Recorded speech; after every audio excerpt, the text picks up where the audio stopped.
prácticamente si hubo un cambio puntual en nuestras vidas, en mi persona y también en las generaciones que han venido después, ha habido una doctrina que nos ha afectado el comportamiento, nuestro concepto acerca de Dios, de la salvación, nuestro concepto de la oración, nuestro concepto de la amistad, nuestro concepto del perdón, nuestro concepto de su sacrificio. Ha sido cuando por gracia luego viene el Señor demostrarnos la justificación por la gracia por medio de la fe.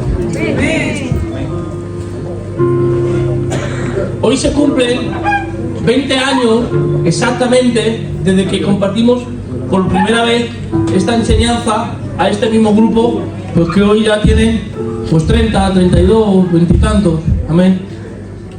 Yo tenía 19 años, ellos pues tendrían 10 o 12. Y fue el primer estudio que compartimos aquí en la iglesia un domingo, pues hace exactamente 20 años. Y poder comprender esa doctrina, poder compartirla, y no solamente compartirla, sino que ver cómo otra generación ha cogido el relevo y sigue compartiendo a generaciones subsiguientes como piedra angular, como piedra de nuestro cristianismo, de que somos salvos por gracia. Créanmelo, que ha traído una gran riqueza a la iglesia. Amén. Tenemos un montón de jóvenes y de niñas jóvenes ministrando en el coro, un montón de diáconos, se han levantado ministerios, jóvenes que aunque no ocupan un lugar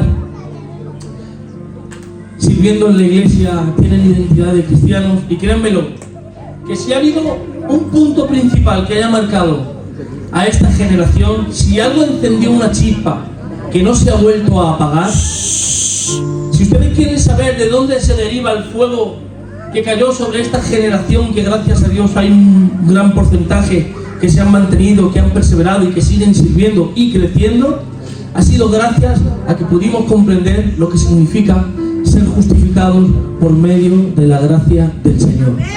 ¿Amén?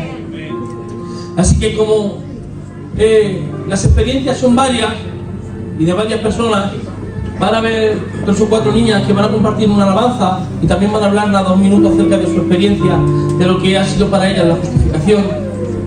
Y después los hermanos, Carlos y los jóvenes, van a estar desarrollando lo que es la justificación con el fin de poder explicar a la iglesia la justificación, por supuesto, y para que podamos entender por qué marcó nuestras vidas. ¿Amén? Así que, Tamara, si puedes decirnos tu experiencia acerca de la justificación. Bueno, el look no funciona. Sí. El núcleo de la justificación es que Él tomó mi lugar y murió la muerte que no podía morir. Y así nos dio la vida que no merecíamos vivir. Para mí la justificación ha sido muy importante en mi vida, porque a mí me ha cambiado. A veces pensamos que no podemos acercarnos a Dios, pero la justificación me recuerda y me hace entender que tenemos paz con el cielo. Entre nosotros, entre el Señor y nosotros, había una enemistad, había una guerra a causa de nuestro pecado. Y por eso a veces no queremos acercarnos a Dios, porque creemos que todavía esa guerra sigue vigente. Pero si miramos a Cristo, si vamos a la cruz, vemos cómo Él se involucró totalmente por reconciliarnos con el Padre. Podemos tener ahora una comunión con Él, una relación con Él cercana. Pero ¿y cómo sé yo que esto es verdad? Porque cuando a Cristo le estaban crucificando, Él dijo, Tetelestai, consumado es. ¿Sabéis lo que significa Tetelestai? Cuando había una guerra y ganaban, se subían a un monte, agitaban una bandera y decían, Tetelestai, ya está, se ha terminado, hemos ganado. Pues esto es lo que nosotros podemos experimentar y podemos vivir. Ya está, ya no hay guerra, se ha terminado. Ya nunca más va a haber enemistad con nosotros y con el Padre, porque Cristo ha pagado por nosotros. Él ocupó el lugar de pecador y a nosotros nos hizo hijos. Podemos estar con el Padre libremente y para siempre.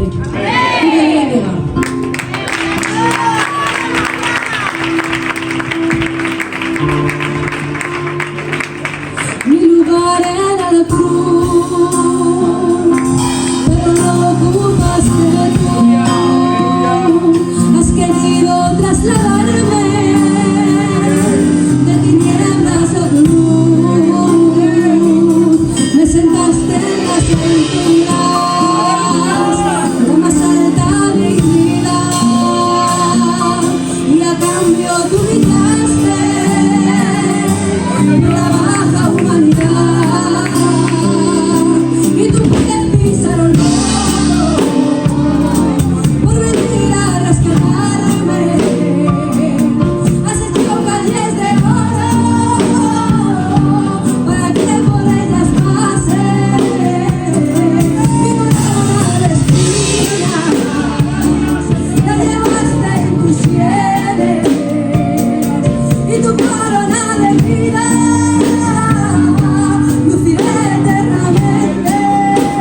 ahora vamos a preguntar a la Desi su experiencia con la justificación también. Amén.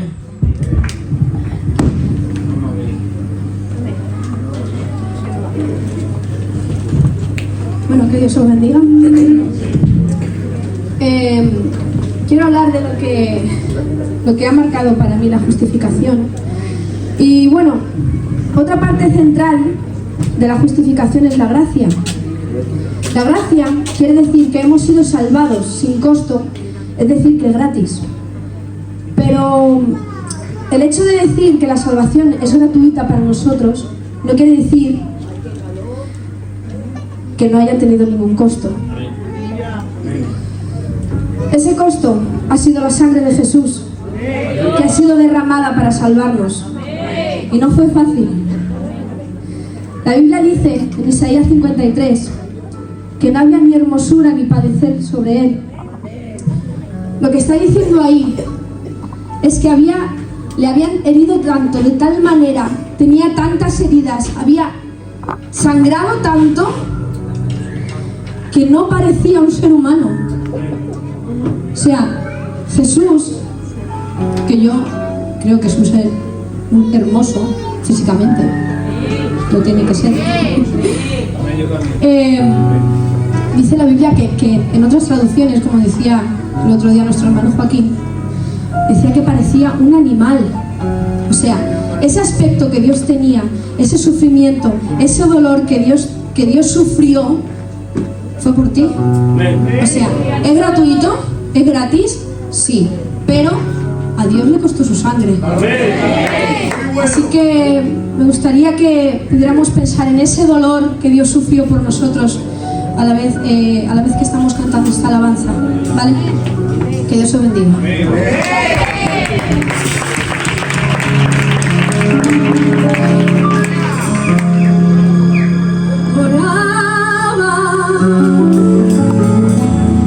Gotas como de sangre en su rostro resbalaban. Él se sentía solo, la compañía de su padre buscaba.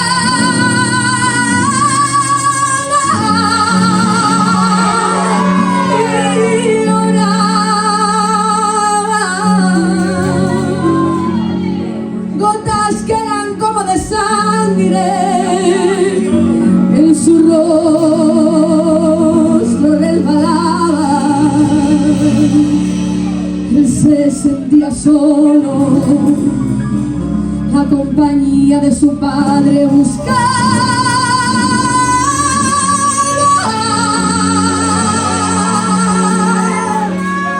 Sus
¿cuántos están disfrutando de este culto? Amén. Levanta su mano juntamente conmigo y grita muy fuerte: ¡Gloria a Dios! Aleluya. La verdad que escuchar, amén, la experiencia con la palabra del Señor a través de estas jóvenes a mí me bendice mucho. Yo sé que cualquiera de ustedes, si les prestara el micro, pudieran hablar lo que pudisteis sentir cuando os enterasteis que no éramos salvos por obras, sino que éramos salvos por la gracia. Amén. Como mínimo, libertad experimentemos todos. Amén. Así que yo voy a estar pidiendo también a mi hermana Rebeca, amén, que ella también hable de su experiencia y nos ministre una alabanza acerca del tema. Yo quiero leeros 2 Corintios 5:21, que dice: al que no conoció pecado, por nosotros lo hizo pecado, para que nosotros fuésemos justicia de Dios en él. Amén. Él vistió nuestras ropas de inmundicia para que nosotros llevásemos su manto de justicia. Jesús recibió la penalidad que merecíamos por nuestros pecados y nosotros recibimos su justicia ante Dios. Porque no le importó ser tan santo, ser tan perfecto y ser tan digno de gloria y de honra, sino que se despojó de toda su grandeza para venir y hacerse como cada uno de nosotros, para alcanzarnos y hacernos uno con su Hijo Cristo. Si esto no te lleva a darle una oración y amarle, agradecerle que Él está al control de todo. Hemos sido alcanzados por gracia, hemos sido alcanzados por su amor. Amén.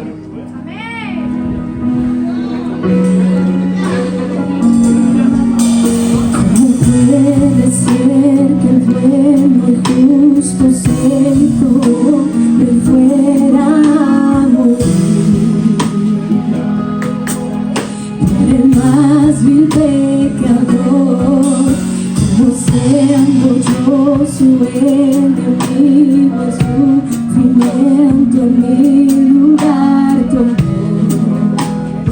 En aquella cruz, pues cargó mi maldad sobre él.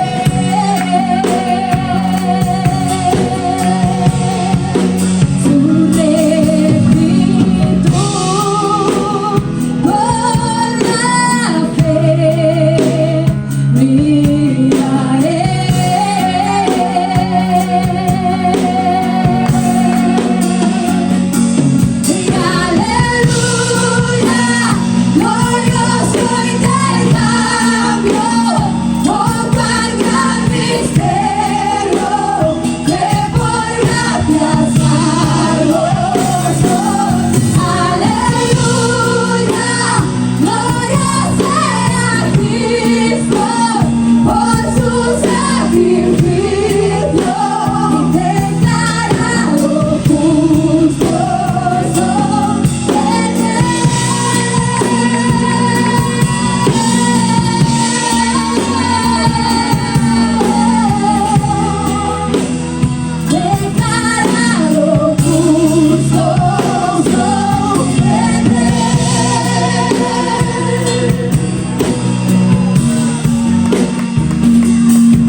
¿Cómo es posible que Jesús, como a su Hijo, Él me recibió y su nombre llevó?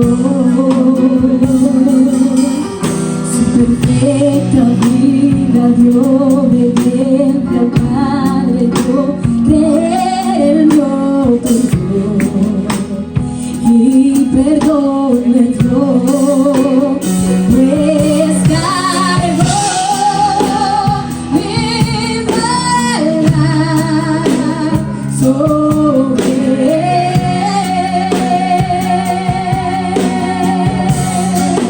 Su rectitud por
amén, que ensayábamos el otro día acerca de este mismo tema, ¿verdad? Acerca de que Él tomó nuestro lugar.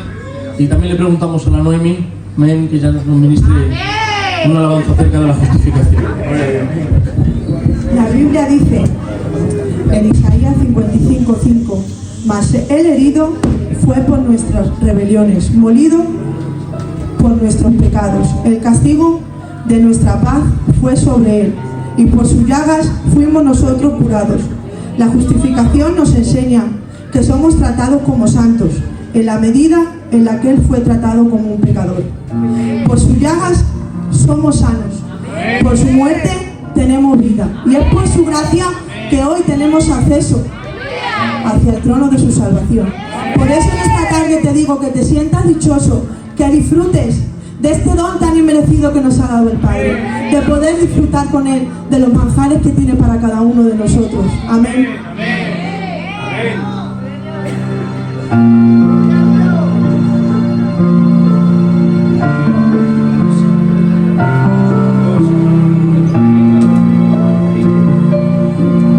Fuiste tú, ocupaste mi lugar.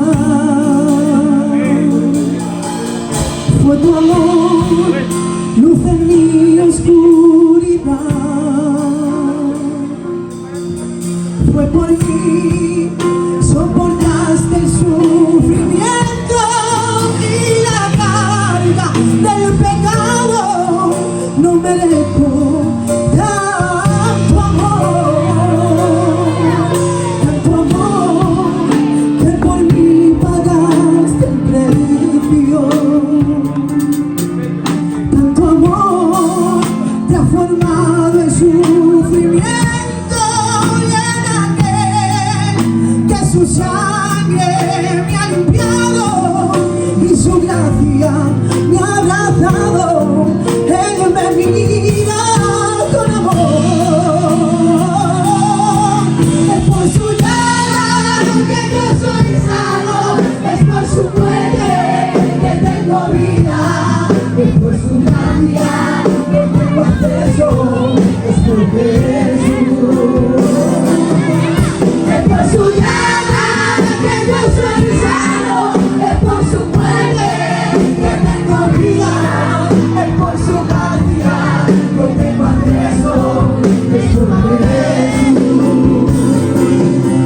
Es por su llaga, es por su muerte,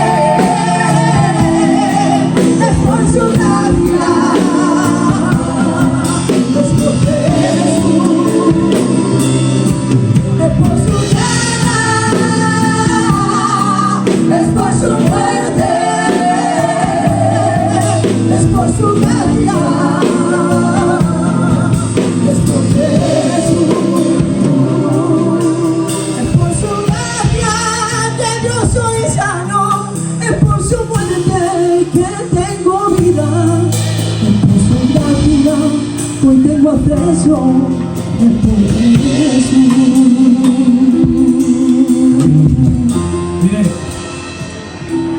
Mire, fuertes aplausos. Si algo queremos seguir sembrando en la iglesia de Entrevida y queremos seguir arrancando, es que no queremos permitir que el legalismo viva entre nosotros. Queremos que el cántico de salvo solo por gracia exista no solamente en esta generación presente, sino en las generaciones futuras que vienen. ¿Sabes? El grito del legalismo es: Cristo no nos hace falta, podemos ser salvos por obras. Pero el grito de la Escritura es: si Cristo no existe, no hay salvación. Si Cristo no muere, no puede haber redención. Si Cristo no resucita, vano es nuestro evangelio. Pero hoy confesamos que porque vivió, murió y resucitó, podemos ser salvos. Y desde ya, miren cómo las generaciones más pequeñas ya se identifican con las alabanzas del gran intercambio. Amén. Es por su gracia que yo soy salvo, es por su muerte que tengo vida, es por su gracia que tengo acceso, es por Jesús. Es por su llaga que yo soy salvo, es por su muerte que tengo vida.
Dice, porque no me avergüenzo del Evangelio, porque es poder de Dios para salvación a todo aquel que cree, al judío primeramente y también al griego, porque en el Evangelio la justicia de Dios se revela por fe y para fe, como está escrito, mas el justo por la fe vivirá. Bueno, quiero que sepan que gracias a este versículo, un día el Espíritu Santo iluminó a un monje llamado Martín Lutero, y por medio de esta evidencia y por medio de este mensaje pudimos salir del catolicismo. Cuando entendemos que la salvación no depende ni de los años que hayamos convertido, ni depende de la familia que soy, ni depende de cuánto ora, ni depende de cuánto leo, ni depende de cuánto tiempo llevo de ministerio, ni depende de cuánto tiempo llevas en el culto. Este pasaje nos enseña que somos salvos por gracia, por medio de la fe, para buenas obras. Cuando el apóstol Pablo dice, porque no me avergüenzo del Evangelio, si leéis Romanos desde el capítulo 1 en adelante, Pablo está dando un mensaje, una introducción, dando una salutación a los romanos, y de golpe y porrazo dice, porque no me avergüenzo del Evangelio. Parece como que se le ha ido la olla, que se está yendo del tema. ¿Sabes que eso tiene un contexto? Cuando Pablo saltó así, aparentemente como un loco, porque no me avergüenzo del Evangelio, estaba dando una respuesta a las críticas del momento de por qué Pablo no se había presentado todavía en Roma.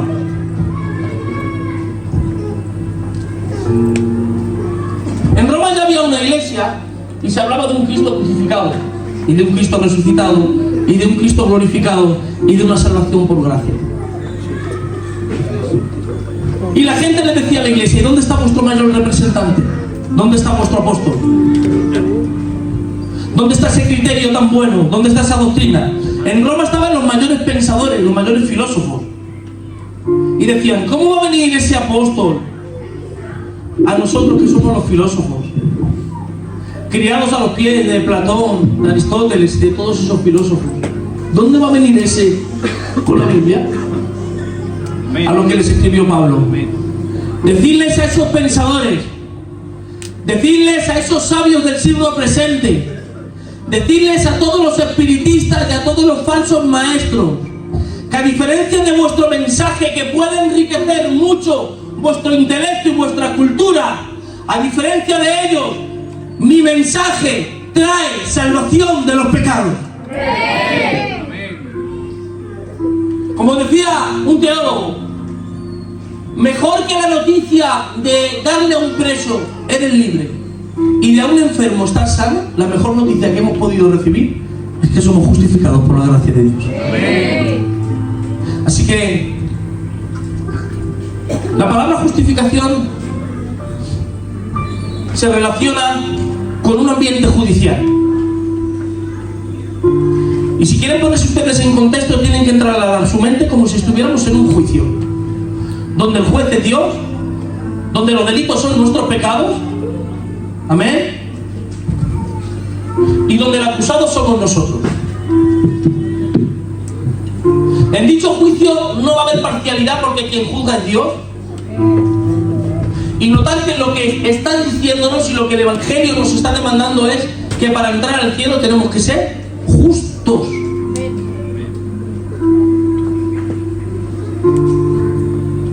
Y dice la Biblia, hemos sido justificados, o necesitamos justificación. La pregunta es, ¿qué es lo que necesita el hombre? ¿Una reforma? ¿Qué es lo que necesita el hombre? ¿Una ayuda? ¿Qué es lo que necesita el hombre? ¿Una cura? ¿Una reforma exterior? ¿O lo que el hombre necesita es justificación? Si lo que el hombre necesita es justificación, la pregunta que surge es, ¿cuál es el estado del ser humano sin Cristo para que el hombre necesite no un ayudante, sino un salvador? ¿Entendéis esta pregunta? ¿Cuál es el estado del ser humano qué difícil es su situación para que lo que necesite no es ayuda, sino un Salvador. Amén. Así que yo le voy a preguntar a mi hermano Carlos que él nos desarrolle. Amén. ¿Cuál es el estado del ser humano? Amén. Bueno, la Biblia es clara y nos dice que estamos muertos en delitos y pecados. Así que vamos a estar desarrollando, a la medida de nuestra posibilidad, desde el origen donde se cometió el pecado y el estado del hombre murió espiritualmente. Amén. Leemos en Génesis capítulo 2, versículo 16 y dice así: y mandó Jehová Dios al hombre diciendo: de todo árbol del huerto podrás comer, mas del árbol de la ciencia del bien y del mal no comerás, porque el día que de él comieres ciertamente morirás. Amén. Cuando Adán pecó en el Edén, en ese mismo instante el hombre murió espiritualmente. Fue destituido de la presencia de Dios, tuvo una separación. Amén. Sí, aleluya. Toma.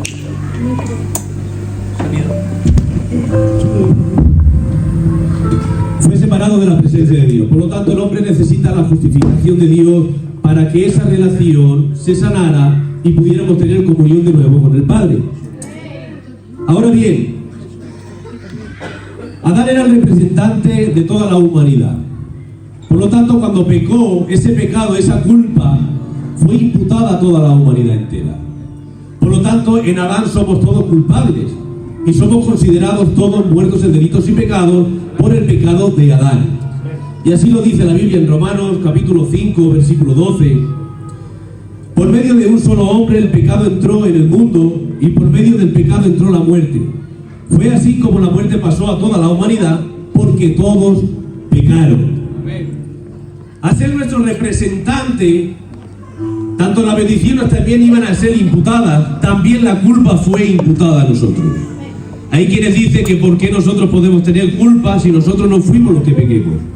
Bueno, pues, sincera y claramente la Biblia nos habla de que a ser Él nuestro representante, todos quedemos bajo condenación por el pecado de Adán. Así que ahora somos todos constituidos pecadores, culpables, por lo tanto estamos muertos en nuestros delitos y pecados.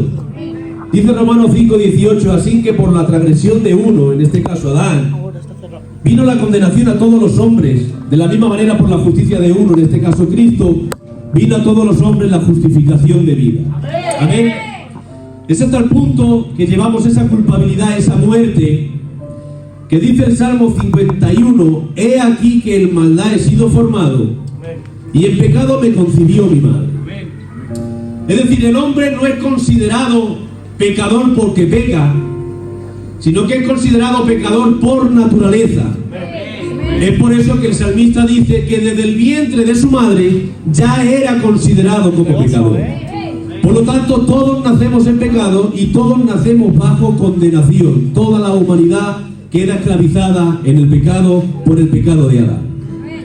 Por lo tanto, el hombre se le considera pecador. Ahora bien, hay una teoría que dice que en esa muerte espiritual el hombre todavía le quedaba algo de vida, que no murió totalmente. Pero si la palabra de Dios nos quisiera decir otra cosa, no nos diría la consecuencia que cuando comieran de ese árbol moriríamos. Por lo tanto, el hombre murió totalmente, no le quedaba nada de vida, por lo tanto necesitaba una resurrección espiritual. Amén. Vamos a hacer un relato de la Biblia para que podamos visualizar en nuestra mente cuál era el estado espiritual del hombre. Amén. Dice Ezequiel capítulo 37, versículo 1. Y la mano de Jehová vino sobre mí y me llevó en el espíritu de Jehová y me puso en medio de un valle que estaba lleno de huesos. Y me hizo pasar cerca de ellos por todo el derredor. He aquí que eran muchísimos sobre la faz del campo y por cierto secos en gran manera. ¿Por qué matiza ahí secos en gran manera? Si estamos hablando de un valle de huesos, o sea, queda claro que no hay vida en ellos. Bueno, pues matiza un poco más diciendo, no, están secos pero en gran manera, queriendo decir que no había nada de vida en ellos, que llevaban tiempo muertos, por lo tanto no era una curación, no necesitaba que Dios no nos sanara, sino que necesitábamos una resurrección. Y sigue diciendo, y me dijo, hijo de hombre, ¿vivirán estos huesos? Y dije, Señor Jehová, tú lo sabes. Y me dijo entonces, profetiza sobre estos huesos. Y dile otra vez, huesos secos, oír palabra de Jehová. Lo matiza otra vez. Así ha dicho Jehová el Señor a estos huesos. He aquí, yo hago entrar espíritu en vosotros y viviréis. Y pondré tendones sobre vosotros y haré subir sobre vosotros carne y os cubrirá de piel y pondré en vosotros mi espíritu y viviréis y sabréis que yo soy Jehová. Amén. Si hemos podido visualizar esta imagen de un campo de huesos secos, ese campo de huesos secos era nuestra vida espiritual. Por lo tanto, a menos que la palabra de Dios nos impartiera vida, era imposible que nosotros atendiéramos el llamado de Dios. ¿Por qué? Porque el hombre está muerto en sus delitos y pecados. No tiene voluntad, no tiene acceso a la presencia de Dios. Por lo tanto, a menos que la palabra de Dios venga, imparta vida y haga una resurrección espiritual, el hombre no puede justificarse. Y ahora vamos a hablar un poco hasta dónde abarca la consecuencia de esta muerte espiritual. La imposibilidad del hombre para poder salvarse por sus propios méritos. Dice Romanos capítulo 8, versículo 7. Por cuanto los designios de la carne son enemistad contra Dios, porque no se sujetan a la ley de Dios, ni tampoco pueden. Es decir, hay una enemistad contra Dios, porque no nos sujetábamos a su ley. Pero no solamente no nos sujetábamos, sino que no podíamos sujetarnos a su ley. Dice Romanos capítulo 3, como está escrito, no hay justo ni aun uno, no hay quien entienda, no hay quien busque a Dios, no hay quien haga lo bueno y no hay ni siquiera uno. Es decir, no hay justo ni aun uno, nadie puede entender, nadie puede buscar a Dios y nadie puede hacer lo bueno. Hasta el punto que dice la palabra de Dios en Juan capítulo 5, versículo 40, y no queréis venir a mí para que tengáis vida. Es decir, el hombre rechaza la vida de Dios. Está conforme con su estado espiritual pecaminoso. No quiere acercarse a Dios, no quiere que Dios le dé vida. Es decir, no podemos sujetarnos a la ley de Dios por nuestras propias fuerzas. Sigue diciendo Juan capítulo 3, versículo 19. Y esta es la condenación, que la luz vino al mundo y los hombres amaron más las tinieblas que la luz, porque sus obras eran malas. Es decir, amábamos nuestra naturaleza, amábamos las obras malas, el pecado. Es por eso que el hombre necesita de un agente externo, en este caso nuestro Dios, que venga a nosotros, que nos hable a través de su palabra y Él imparta vida a nosotros. Es por eso que dice Efesios que Él vino a darnos vida cuando estábamos muertos en nuestros delitos y pecados. El hombre no puede justificarse, el hombre no puede salvarse por sí mismo, el hombre está esclavizado a la ley del pecado, es decir, su concupiscencia le arrastra a pecar, le inclina a hacer el mal, a menos que Dios intervenga a través de su palabra en el sacrificio de Cristo y nos imparta nueva vida, y esa es la regeneración, un cambio de corazón para que podamos atender el llamado de Dios y podamos ser justificados. Amén. Que Dios le bendiga.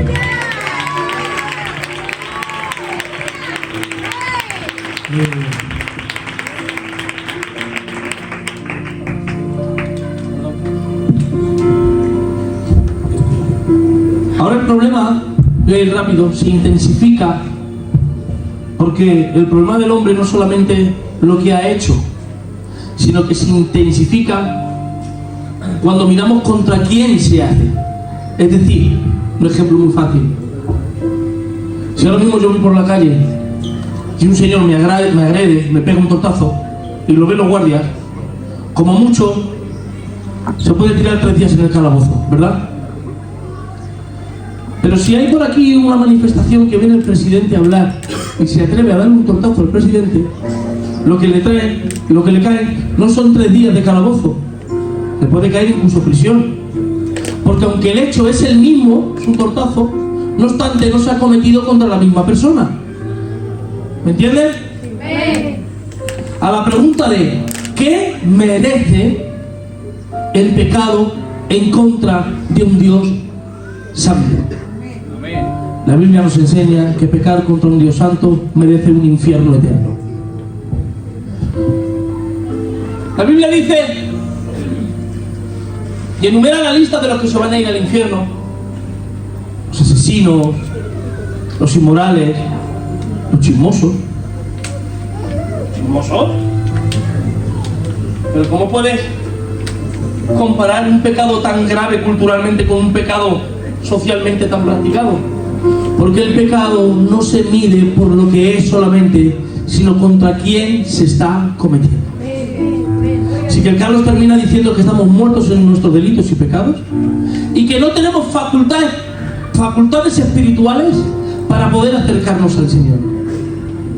Porque ahora viene otra: el intento del ser humano de querer romper con el impedimento que hay entre Dios y el hombre. ¿Cuál es? El cumplimiento de la ley. Pero Romanos nos enseña que ningún ser humano será justificado por medio de las obras de la ley, porque nadie puede ser salvo por el cumplimiento, porque nadie la puede cumplir. El libro de Isaías dice que la mejor de nuestras obras es como un trapo de inmundicia. Y Romanos 10 nos enseña que la ley no fue dada para justificarnos, sino para evidenciar nuestro pecado. ¿Qué quiere decir con esto? Que no soy salvo por mi obra, no. Que no soy salvo por la ley, no. ¿Por qué? Porque la ley no sirve para salvar. Le voy a poner un ejemplo. Cuando yo voy a la farmacia a pesarme y echo una moneda de 20 céntimos y me subo y me da mi peso, yo no le digo: mira a ver si me puedes quitar 15 kilos y 2 tallas. Con que me deje vestirme para ahora me conformo. Y si sube uno muy delgado que necesita coger kilos y sube y dice: dame los 15 kilos que le sobran a Joaquín. ¿Sabes qué dice la ley? No me importaría ayudarte, pero cuando me crearon, no me crearon ni para quitar peso ni tampoco para añadir. Me crearon, la gloria de mi creación es señalar el justo peso. Uno no se va a pesar ni para quitarse peso ni para añadirlo, sino para saber cuánto pesa.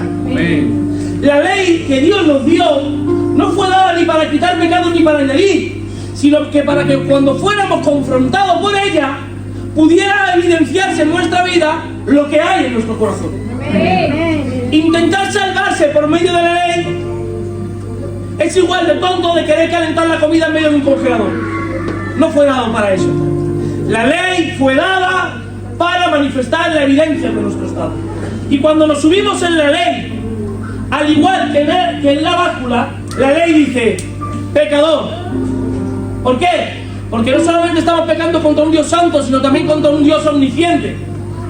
¿Qué quiere decir que pecar contra un Dios omnisciente? Quiere decir que a Dios no solamente vamos a ser juzgados por los pecados públicos, sino también por los pecados privados e internos que no ve nadie más, pero que Dios lo ve. Por eso dice la Biblia: ¿dónde te meterás que el ojo de Jehová no te vea? Por eso dice el rey David: si me voy a los cielos, allí estás tú; si me voy a los infiernos, también estás. No puedo esconderme de ti. En pocas palabras, todo el ser humano, desde Adán hasta el último que pase por la báscula de la ley, todos dan el mismo peso. Y este es el estado del ser humano: muertos en delitos y pecados. Amén. Así que número 1, el hombre necesita justificación. Número 2, necesita justificación porque está muerto en delitos y pecados. Se intensifica por contra quién pecamos. Y número 4, ahora el problemón es este: no puedo hacer nada por mí mismo para alcanzar salvación. Luego entonces surge la siguiente pregunta: ¿cómo entonces el hombre puede ser justificado? Porque si Dios es el juez que lo conoce todo y es justo, yo soy el pecador, y cuando se abre el libro de mi acta y me pongo encima de la ley, se descubre todo lo que he dicho, pensado, sentido desde que he nacido hasta mi último día. ¿Cómo un juez justo puede declararme santo? Así que le voy a preguntar a mi hermano José que él nos explique cómo un Dios santo puede justificar a un pecador sin desviarse de su santidad. Amén. Amén. Que Dios os bendiga, iglesia. Amén. Pues como hemos estado anunciando durante todo el culto, el hombre es justificado solamente por la gracia de Dios. Amén. Porque no hay nada en nosotros, hermanos, que podamos hacer, como bien ha dicho nuestro hermano Joaquín. No hay ningún mérito, no hay ninguna obra. Todo es la obra de Dios y todo es el mérito de nuestro Señor Jesucristo. La Biblia nos habla en Romanos 3:24, dice: siendo justificados gratuitamente por su gracia. Concluimos pues que somos justificados solamente por la gracia de Dios, por su favor inmerecido. Pero ahora, iglesia, debemos de recordar que el Señor tiene más atributos aparte de su gracia. Un atributo es algo que Dios es y que Dios tiene. Dios es gracia, amén, claro que sí. Dios es santo, amén. Dios es amor, amén. Pero la Biblia también nos dice que Dios es ira y Dios es justicia. Y todos sus atributos, hermanos, van todos a una. Todos trabajan en una perfecta armonía. No hay riña entre ellos. Todos van trabajando a una. Entonces, si Dios es justo, Dios tiene que hacer justicia de nuestro pecado. Tiene que haber un juicio. Porque si no, si nos perdona sin haber juicio, sin haber pago, entonces, ¿dónde queda su justicia? No sería justo. Tiene que satisfacer su ira, tiene que satisfacer su justicia. Y es aquí donde entra la gran noticia, la maravillosa doctrina del gran intercambio. Vamos a leer en 2 de Corintios, capítulo 5 y versículo 21. Al que no conoció pecado, por nosotros lo hizo pecado, para que nosotros fuésemos hechos justicia de Dios en él. Cuando dice que lo hizo pecado, no quiere decir que el Señor empujó a Cristo a pecar, o que Cristo mismo decidió pecar para atribuirse el pecado. Cristo nunca pecó. Fue santo en toda su manera de vivir. Nunca hubo una mentira en él, un pensamiento inmoral, nunca un mal gesto, nunca una mala palabra. Fue santo siempre. Amén. Pero, hermanos, en la cruz ocurre un intercambio, ocurre una transacción, como lo llaman. El Señor, el Padre, atribuye nuestro pecado a Cristo como si fuera suyo. Es tratado como el peor de los pecadores. Ahora Cristo toma nuestro lugar. El castigo que merecíamos lo sufre Él. La justicia que debería golpear sobre nosotros golpea sobre Él. Así satisfaciendo cada pecado, cada demanda de la ley, satisfaciendo Cristo cada mandamiento. Hay un ejemplo que, bueno, el que ha dicho nuestro hermano Joaquín, que es muy bueno, que es el de la sala de un juicio, ¿no? Cristo es nuestro abogado, el Padre es el juez y Satanás es el acusador. Nosotros estamos siendo culpables, estamos muertos en delitos y pecados, como bien ha dicho el Carlos, y no tenemos solución. Pero Cristo dice: Padre, necesito 10 minutos, dame un aplazamiento de 10 minutos. Nos mira a nosotros: ven conmigo, ven. Le dice: rápido, cámbiate mi ropa. Vamos, rápido, ponte tú mi ropa y yo me pongo la tuya de pecador. Yo sufro por ti, yo pago por ti. Es así como por la sola gracia de Dios, Cristo toma todos nuestros pecados y son constituidos como Él, y paga Él, y la ira de Dios cae sobre Él, y Él paga, y Él nos compra con su sangre. Amén. Sigue diciendo el versículo: para que nosotros fuésemos hechos justicia de Dios en Él. ¿Qué quiere decir esto? Hay una doble transacción. Nosotros le damos nuestros pecados a Cristo y Él, por su sola gracia, nos da su justicia. Ahora la justicia de Cristo es mía. No solo nosotros le hemos dado nuestra ropa, nuestro manto de pecado a Cristo, sino que Él se ha quitado su manto de santidad y nos lo ha dado a nosotros. No solo perdona al Padre todos nuestros pecados y nuestra deuda queda cero y ahora apáñate como puedas, sino que Cristo ha puesto todos sus tesoros en nosotros y nos ha dicho: la cuenta está cancelada, pero no solo eso, sino que pongo toda mi bondad en ti, pongo toda mi santidad en ti, pongo toda mi justicia en ti. Y ahora el Padre, por su sola gracia, como estamos hablando, nos ama igual que a Cristo. El Padre ama a Cristo, amén. El Padre nos ama a nosotros igual que a Cristo. Eso solo lo puede hacer nuestro soberano Dios. Eso solo lo puede hacer Jesucristo, por medio de la fe y a través del Espíritu Santo. Amén. Que el Señor los bendiga, iglesia.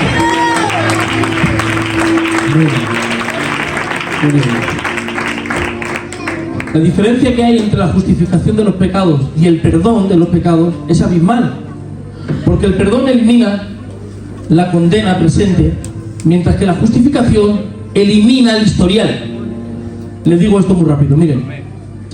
Cuando uno por lo que sea ha entrado en prisión, ya ha estado 3 años preso y ya ha salido, ya ha pagado, se le ha cancelado la deuda. Pero si un policía le para, le mira, le dice, no, usted ya está libre, pero usted ha estado preso, ¿verdad? Ha sido perdonado, pero no ha sido justificado. Pero cuando el Señor no justifica, no solamente te perdona, sino que borra el historial de tu pasado. Lo cual implica que la satisfacción de Cristo ha sido tan profunda que no solamente Dios te perdona, sino que te trata como si nunca hubieras pecado y además te ahora mismo ha puesto a tu cuenta una vida entera de justicia. Así que cuando Cristo mira tu vida dice, ay, nunca mentió, ay, siempre ha andado en santidad, nunca maldecido, nunca ha tenido un pensamiento impuro. Y dices tú, tú no, Cristo, pero la vida de Cristo a tu cuenta. Aleluya. Y la pregunta que le hago al Israel, cuando el Señor nos perdona, ¿de qué forma expresa su perdón? ¿A Dios le cuesta perdonarnos? ¿O de qué forma nos perdona? Que Dios os bendiga. Mira, voy a leer 2 textos, los vamos a leer seguidos. Primera de Pedro 1:20 dice: ya destinado desde antes de la fundación del mundo, pero manifestado en los postreros días por amor de vosotros. Y Apocalipsis 13:8: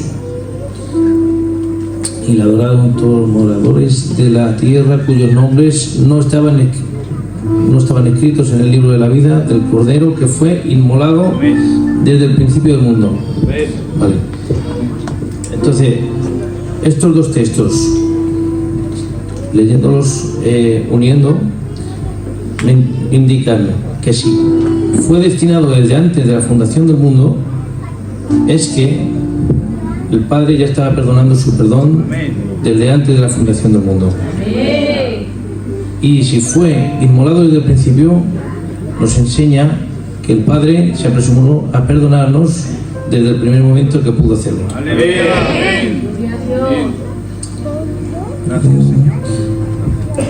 Y es que el Padre no tuvo que actuar sobre la marcha para solucionar un problema como si se nos presenta a nosotros un problema y tenemos que improvisar, sino que el Padre pudo elegir no dar inicio a nada, pudo no crearnos y que no le costara nada, ¿no? Pero el Padre, sabiendo que le iba a costar su sangre, dio inicio a todo. ¿Por qué? Por el gozo que esto supondría para él. Al Padre le presenta un sumo gozo tenernos con él.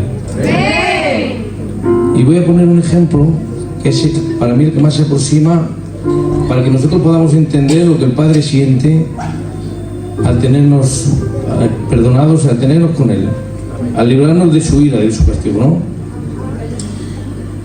Seguramente muchos de vosotros habéis experimentado perder de vista a un hijo en un centro comercial o en la calle o en cualquier sitio, ¿no? Esos momentos en el que no ves a tu hijo, no sabes dónde estás puesto a cualquier peligro, o puede pasar minutos, puede alargarse, es una angustia gigantesca, ¿no? Ahora, ese momento en el que tu hijo aparece, ese momento en el que puedes coger a tu hijo, que lo encuentras, que lo agarras, ese momento es el que para mí más podemos entender nosotros lo que es poder rescatar para Dios a un hijo. Pero nuestros hijos van a estar seguros en nuestras manos hasta de todo el rato que nos despistemos, ¿no? Y que se nos pierdan otra vez. Pero las manos del Padre sí son seguras. Cristo nos dijo que nadie podrá arrebatarnos de las manos de su Padre. Cuando el Padre sale a buscarnos y nos encuentra, no vuelve a soltarnos. Y yo concluyo con esto. Aleluya. Aleluya. Dice la Biblia en Lamentaciones: ¿qué Dios como tú, que se complace en hacer misericordia? Amén. No hay nada que le complazca más a Dios que vuelvas al redil. No hay nada que le complazca más a Dios que vuelvas a los caminos del Señor. Amén. Por último surge una pregunta, y es: ¿soy salvo por gracia? No tengo que hacer nada para salvarme, no puedo hacer nada, Él lo hace todo. Pero la Biblia sí habla de un medio, porque somos salvos por gracia por medio de la fe. La fe también es un regalo del Señor. Entonces surge la pregunta que le surgió a Pablo: entonces, ¿pecaremos para que la gracia abunde? Si soy salvo por gracia y mis obras no cuentan para salvación, entonces, ¿puedo hacer lo que me dé la gana y ser salvo? Si soy salvo por gracia, somos salvos por gracia, por medio de la fe, no por obras, pero sí para buenas obras. Entonces yo le quiero preguntar a Moisés: ¿qué relación tiene nuestra salvación y nuestras obras? Amén. Amén. Sabemos que el medio de nuestra justificación es la fe. Lo encontramos en Romanos 5:1, que dice: justificados pues por medio de la fe. Ahora, para entender esto mejor, tendríamos que hacer la siguiente pregunta: ¿cómo justifica la fe a un pecador ante la vista de Dios? Una respuesta podría ser: la fe justifica a un pecador ante la vista de Dios no a causa de aquellas otras gracias que siempre la acompañan, ni a causa de las buenas obras que son frutos de ella, ni como si la gracia de la fe o algún acto de la misma le fuera imputado para justificación, sino que la fe es solamente un instrumento por el cual él recibe y se apropia de Cristo y su justicia. Así pues, para que seamos justificados, es necesario que la causa eficiente sea la misericordia de Dios, que Cristo sea la materia o el objeto de nuestra fe, y la palabra, unida con la fe, sea el instrumento. ¿Y en qué consiste esta fe justificadora? Número 1. Consiste en la convicción y el conocimiento de lo que la Biblia revela sobre este tema. Número 2. Consiste en el despojo de toda confianza sobre nuestra propia justicia, porque no la tenemos. Y tercero, en una confianza y una seguridad en la justicia de Cristo y en las bendiciones que Él nos da. Ahora, cuando decimos que la fe es el instrumento de nuestra justificación, debe entenderse claramente que no queremos decir que la fe es el instrumento por el cual Dios justifica, sino el instrumento por medio del cual recibimos a Cristo. Somos justificados por medio de la fe y no por la fe. No por causa de lo que la fe es, sino por causa de lo que la fe recibe. Ella no tiene eficacia por sí misma. Toda la virtud de justicia procede de Cristo, que es el objeto de nuestra fe. Y para explicar esto de una mejor forma, voy a poner dos ejemplos. Imaginad que tenemos las manos sucias y el rostro sucio, y para limpiarnos necesitamos agua. Pero si nosotros no recibimos el agua con las manos, jamás podremos ser limpiados. Pero la virtud limpiadora no está en nuestras manos, sino en el agua.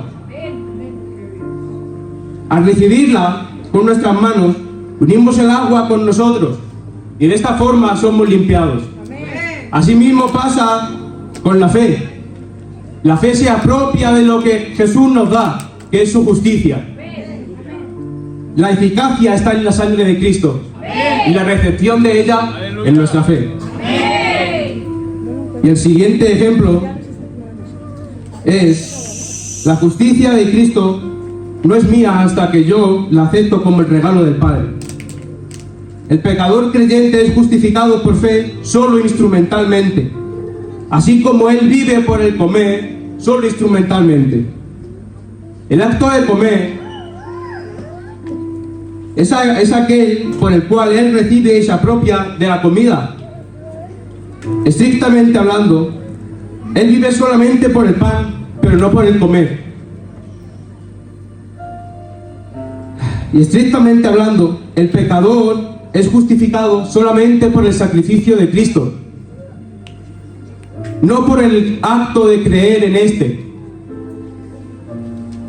Y como dijo Jonathan Edwards, en la aplicación de la justificación, la fe no es un constructor, sino un espectador. No una causa, sino un instrumento. No hay nada para hacer, sino todo para creer. Nada para dar, sino todo para recibir. Ahora bien, ¿cómo relacionamos la fe con las obras? ¿Y cómo entendemos que las obras son el efecto y no la causa de nuestra justificación? Vamos a leer Romanos 3:28.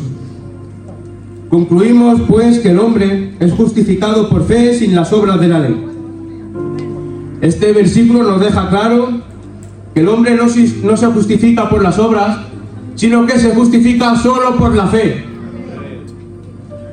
Pero en la carta de Santiago leemos un versículo que parece ser que contradice al apóstol Pablo, y es Santiago 2:24.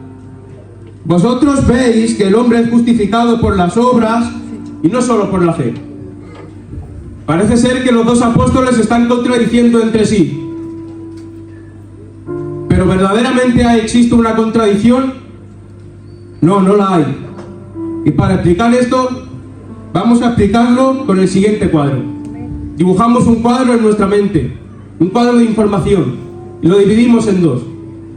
Vamos a comprobar que la doctrina que trata Pablo no es la misma doctrina que trata Santiago. En Romanos 3:28 está tratando de la justificación de un pecador delante de Dios. Muestra que esta no puede ser por las obras de la ley, porque por la ley todos los hombres son condenados. Santiago 2:24 se encarga de mostrar la gran perversidad y el peligro de la práctica de la maldad y sostener la obligación necesaria de las buenas obras. En Romanos 3:28, nada hace aceptable a ningún pecador delante de Dios, excepto la fe en Jesús. Santiago nos enseña que una fe tal nunca queda sola, sino que es acompañada con toda buena obra. Si tus obras son ausentes, tu fe también es ausente. Pablo escribe de nuestra justificación delante de Dios, Santiago de nuestra justificación delante de los hombres. Pablo trata de la justificación de las personas, Santiago de la justificación de nuestra profesión de fe. La justificación de Romanos es por la fe sola.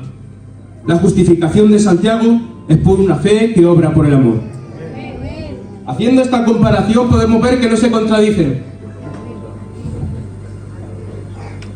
Y que sí podemos declarar que la justificación es por la fe sola. Pero que esta fe nunca andará sola, sino que siempre estará acompañada de buenas obras. Lo que se quiere decir cuando decimos que somos justificados por medio de la fe sola es que no hay nada en el pecador que ejerza alguna influencia como causa o alguna eficacia de instrumentalidad en producir el resultado de ser justificado. Por otro lado, aquella fe que justifica no es un principio ocioso e inoperante, sino uno que obra por el amor. Por lo tanto, queda claro que las obras son el resultado de nuestra justificación y no la causa de ella. No somos salvos por las obras, sino como he sido salvo, puedo obrar el bien como gratitud a nuestro Señor. Amén. Que Dios os bendiga mucho. Precioso este punto, es muy importante de matizar.